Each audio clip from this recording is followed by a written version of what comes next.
இப்படி நர்சரியிலேருந்து வாங்கிட்டு வரக்கூடிய பவளமல்லி செடிகளை எப்படி நடவு செய்யுது ரீசெண்ட் டேஸில் நிறைய பேர் கேட்டிருந்தீங்க. ஃபஸ்ட் டைம் நம்மளோட வீடியோஸை பார்க்குறீங்க அப்படின்னா ஐடியா ஃபாலோ பண்ணிவிட்டு அண்ட் முக்கியமான விஷயம் வீடியோவை பார்த்த உடனே சேவ் பண்ணி வச்சுக்கோங்க.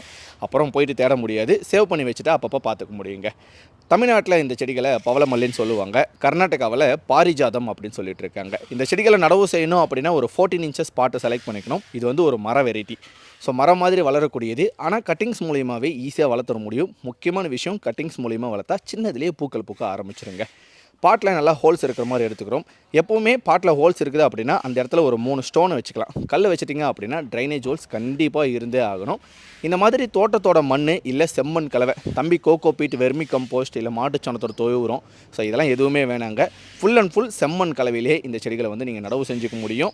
நடவு செஞ்ச ஒரு மாதத்துக்கு அப்புறம் ஏதாவது உரங்களை வந்து கொடுத்துக்கலாம்.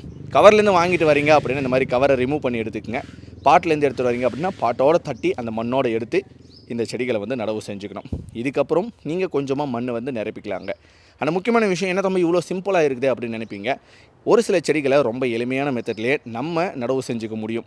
இது இப்படி நடவு செய்யணுமா அப்படி நடவு செய்யணுமா அப்படின்ட்டு யோசிக்கிறதை விட இந்த மாதிரி வீடியோஸை பார்க்கும்போதே சேவ் பண்ணி வச்சு ஒவ்வொரு செடிகளை ஈஸியாகவே நீங்கள் நடவு செஞ்சுக்க முடியும்.